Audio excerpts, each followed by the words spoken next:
How do you find the taste of our dishes? I understand you have dementia. Do you still have your sense of taste? Excuse me? Caught off guard by the sudden outrageous words from her, my voice broke. I just wondered if someone with dementia could truly appreciate the taste of our high-end restaurant. An unbelievable insult to my father. That's enough talk. I couldn't bear it anymore, my hands trembling with anger. My name is Kathy Kimball, 54 years old. My husband, Bob, who's the same age as me, works as a contractor just like my father did and runs his own construction firm. We've been married for 25 years, a seasoned couple celebrating our silver wedding anniversary. I'm sorry for boasting, but just like my favorite sweet chocolate, I adore my hardworking and considerate husband. Meow.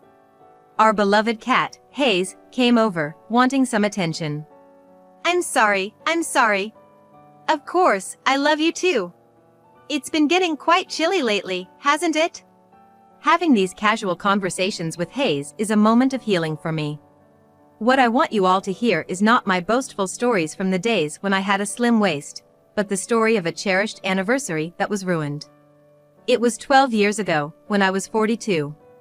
That day, my husband and I, and my father, visited a high-end restaurant called The Blossom. Welcome. We're glad you're here. A waitress in her mid-20s with a pleasant demeanor greeted us with a polite welcome. We had a reservation for 3 at 6 p.m. under the name Kimball. Yes, we have your reservation. Let me show you to your room. Just as you would expect from a high-end restaurant, everything was perfect so far. As I was following the waitress, my father, who has mild dementia, suddenly asked, "Hey, is this my first time here?" Even though he was looking forward to coming to this restaurant this morning, it seems like his symptoms can show up anytime, anywhere. This is a place of memories, Dad. We talked about it this morning, remember? My father tilted his head, unable to remember. I wanted to taste the food at that restaurant again with my husband. These were the words my mother left behind 10 years ago, before she passed away. Yes, this was the restaurant where my late mother and father used to date when they were young. Is everything all right? The waitress asked with a puzzled look on her face. Oh, I'm sorry. My father has mild dementia, so he sometimes forgets things or becomes a bit confused. Oh, I see. In that case, please take a seat over there while I double-check the room. The waitress, who suddenly cooled down, went back inside. This wasn't the first time that the attitude of the staff changed as soon as they found out about my father's dementia.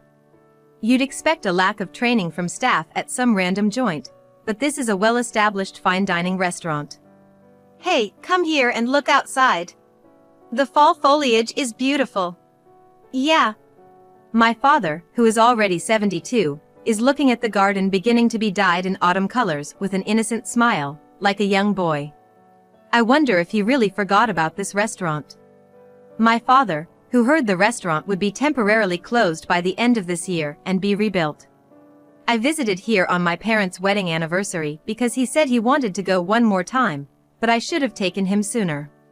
Regret runs through my mind. Mr. Kimball, we will guide you now. The waitress who finally came out from the back called out to us. We had been kept waiting for over 30 minutes, but there was not a single word of apology from her. On top of that, we were led to a dark, windowless room filled with a musty smell. Excuse me. We had reserved the maple room with a view of the courtyard. The room was prepared under the direction of the hostess.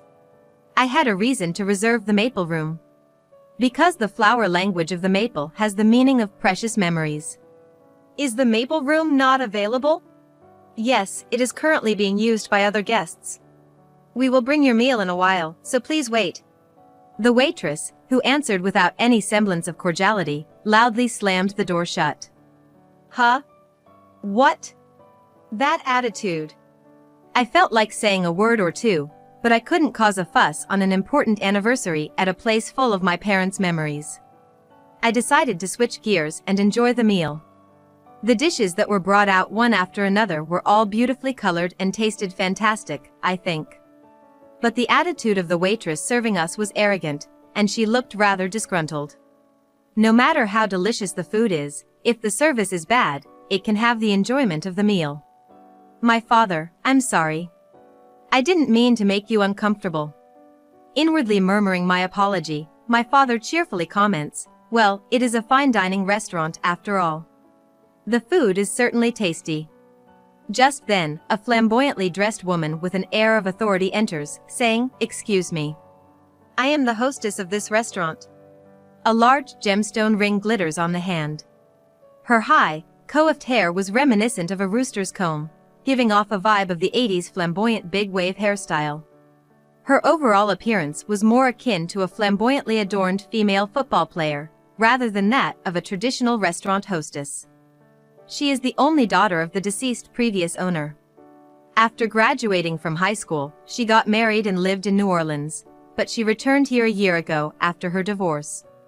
I knew she had been acting as the hostess ever since. How is the taste of our restaurant's cuisine? I heard that you have dementia. Do you still have your sense of taste? I beg your pardon? At her sudden and outrageous comment, I was so taken aback that my voice squeaked. I was just wondering if someone with dementia could appreciate the taste of fine dining cuisine. An astounding insult to my father. That's enough talk. I really couldn't bear it any longer, and I clenched my trembling hands in anger. The one most excited to come here today was my father. Yet you insult him, and that's truly disappointing.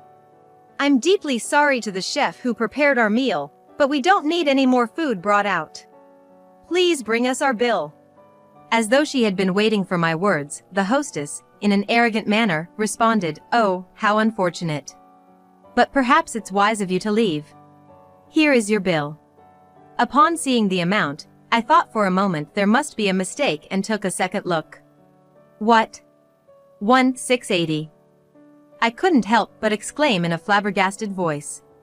This amount is ridiculous. We only ordered the $200 per person course.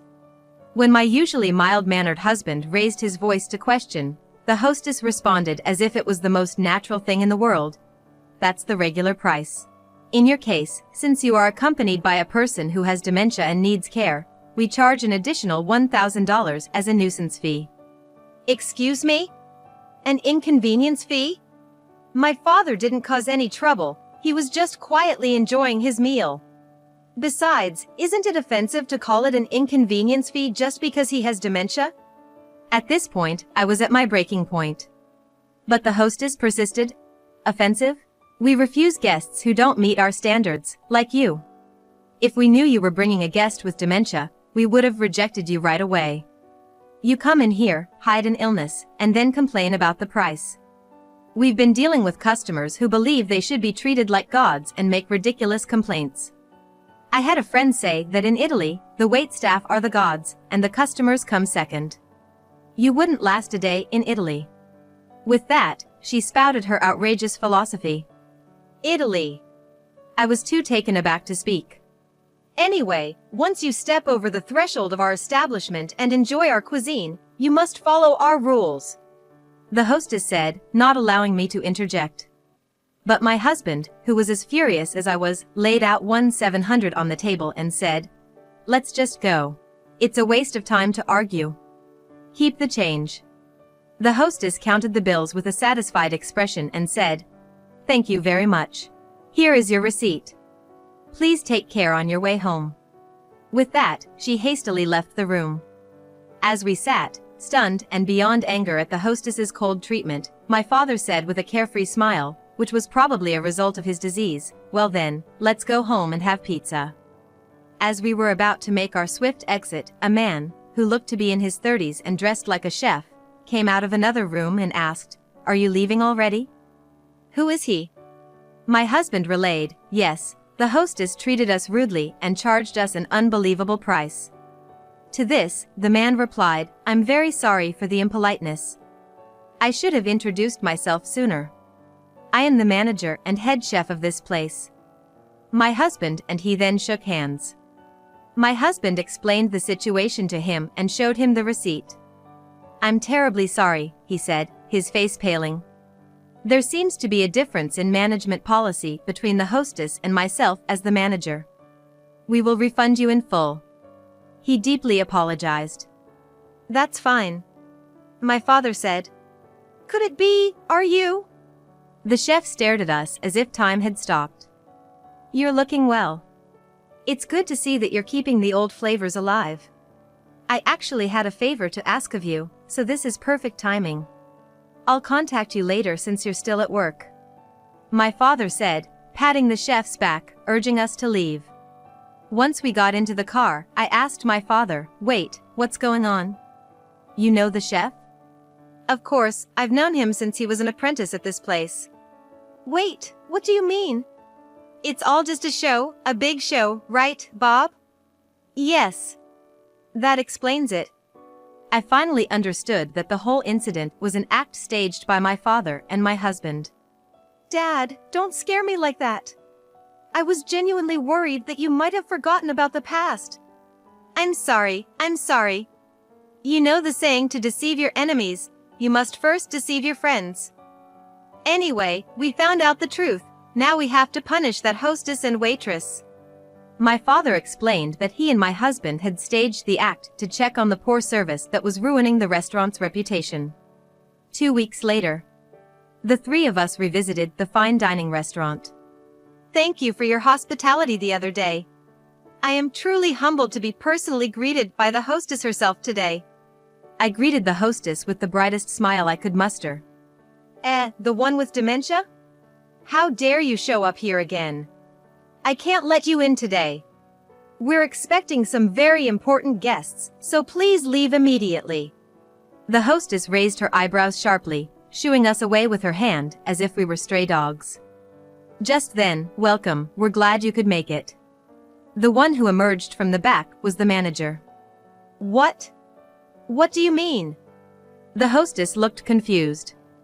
These are the 3 guests who made a reservation through the president. At his words, the hostess instantly turned pale. What is your relationship with the president? He's my older brother. The one who answered her question was my father. Oh, your brother. I was unaware. I'm terribly sorry for the rudeness the other day. The one who suddenly made a frantic apology was the waitress who had been so arrogant to us previously.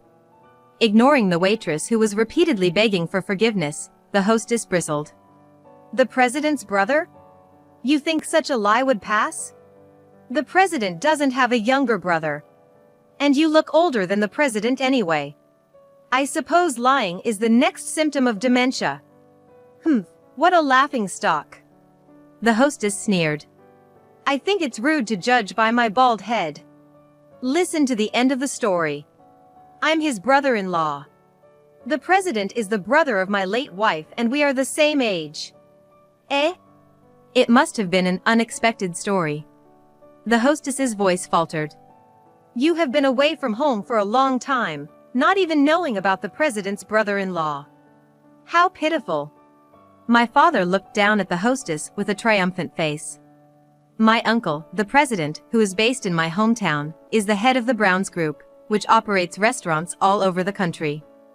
He is also the person who, at my father's request to protect the shop when the previous owner died of illness 3 years ago and faced the crisis of closing down, acquired it as a group company. The current manager and chef of this shop was promoted to the new manager after my uncle acquired it, and he was trained in the kitchen by the previous owner. The difference in opinion between the new owner and the former daughter of the previous owner, who returned from New Orleans and took the position of hostess, was evident, and the reputation of the shop was declining. Of course, today's plan was also approved by the president in advance. Now you. Stop standing around and take them to their room immediately. Urged by the manager, the hostess, with a frightened face, led us to our room. The room we were shown to was the maple room, which we could not enter last time. Wow, it's lovely. The leaves in the courtyard are dyed red and it's beautiful, isn't it, Dad? Indeed, but is it okay? For me, a man with dementia, to be shown into such a lovely room? At my father's sarcastic question, the hostess was flustered. Of course, it's fine. The other day, the waitress made a mistake with the reservation, and I deeply apologize. I'll make sure to give the waitress a stern talking to. For now, please forgive me. There's still time before mealtime, so why don't I bring you some of the chef's special treats? Or perhaps you'd like a welcome drink? The hostess offered. Forget about the treats, have a seat there. I wanted to talk to you today, which is why I came early. Yes. You've heard from the chairman about the plan to tear down this place and renovate it into a new restaurant, haven't you? Yes, I have. It turns out, I've been chosen to be the owner of that new place. What? What did you just say? Seeing her wide-eyed reaction, I reinforced the statement. Therefore, all the management and personnel matters of the new restaurant will also be entrusted to my father. Got it? However, the hostess seemed to think it was a joke and returned with a laugh. Oh, you must be joking. Even if you're the chairman's brother-in-law, running a high-end restaurant is no easy task for a novice. You're quite good with wordplay. What? You're saying a novice can't handle it? You don't need to beat around the bush, it's clearly written all over your face. There's no way this old geezer can run a high-end restaurant, isn't that it? No, I didn't mean it that way. Seeing her stumble over her words, my father interjected. Unfortunately, I'm not quite as senile as you might think. The forgetfulness of dementia, all a performance. I've heard whispers about your poor service. That's why I've been playing along. What? How could you? She pulled out a handkerchief and wiped the sweat from her forehead. Furthermore, you. Yes, what is it? If anything is a bad joke, it's that coxcomb-like hairstyle of yours. This is not a coxcomb, it's modeled after a peacock. What, seriously? Not a rooster, but a peacock. Whether it's a peacock or whatever, I don't care. You may say that the height of your comb represents the pride of a high-end restaurant, but to me, it just looks like showing off. After all, what's the point of the hostess standing out the most in a place that's supposed to entertain guests? Don't you think? Sorry. Like a deflating balloon, the hostess's voice grew smaller. I launched a follow-up attack.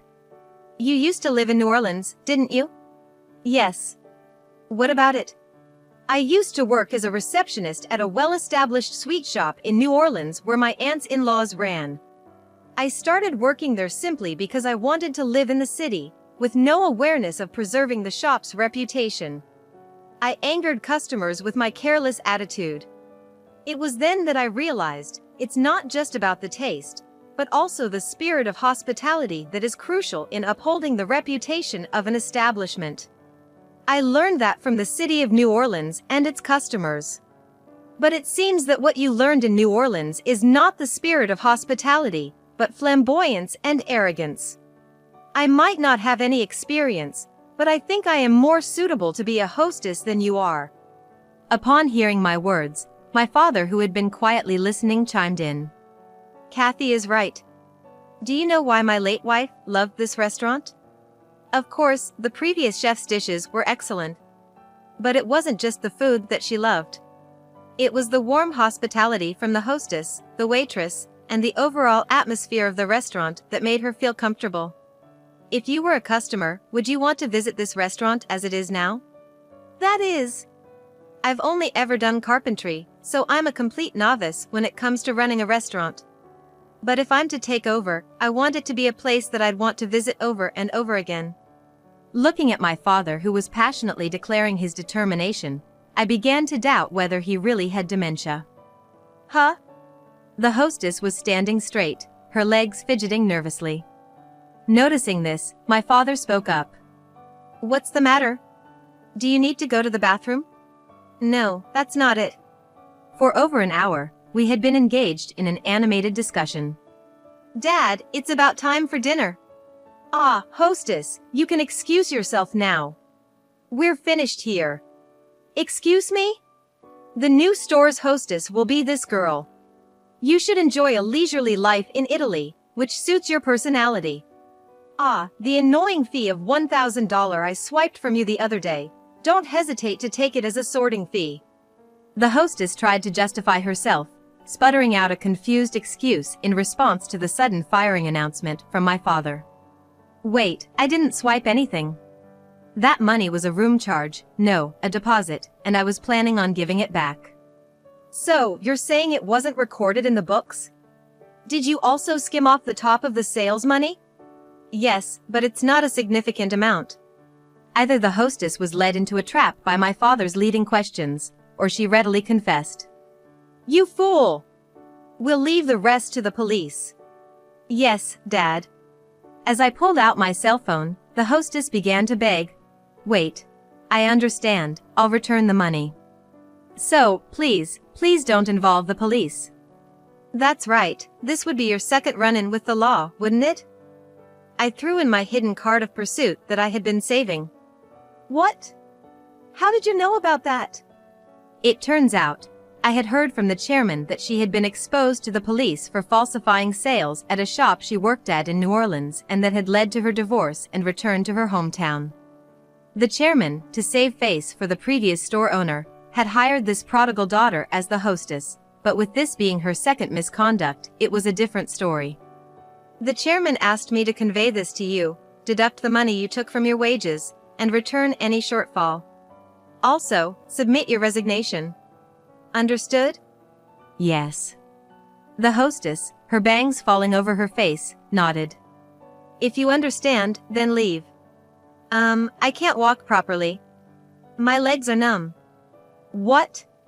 You were fidgeting because your legs were numb? From just an hour of standing in the same portion, pathetic. You really are not cut out to be a hostess. The hostess was helped out of the room by the manager who had been waiting outside and my husband, her legs wobbly. Dad, your act was worthy of an actor. You were so passionate about becoming the store owner. But I never thought that you would make up a story about me becoming the hostess of the new store. The part about my father taking over the management of the new store was a fabricated story that was discussed with the chairman. Right. I got so caught up in it, I completely believed I was the owner. But the part about you taking over as hostess isn't made up. You have a spirit of hospitality, don't you? With that, my father laughed.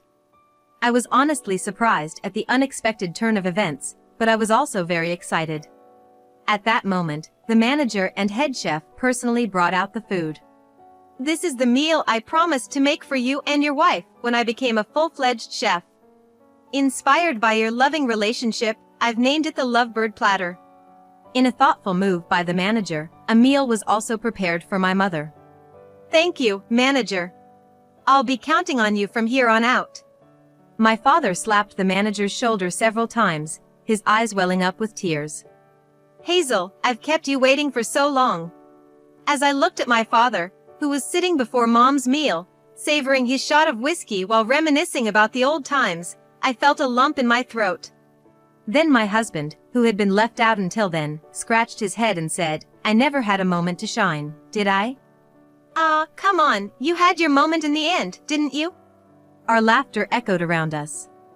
A few months later, our new restaurant opened.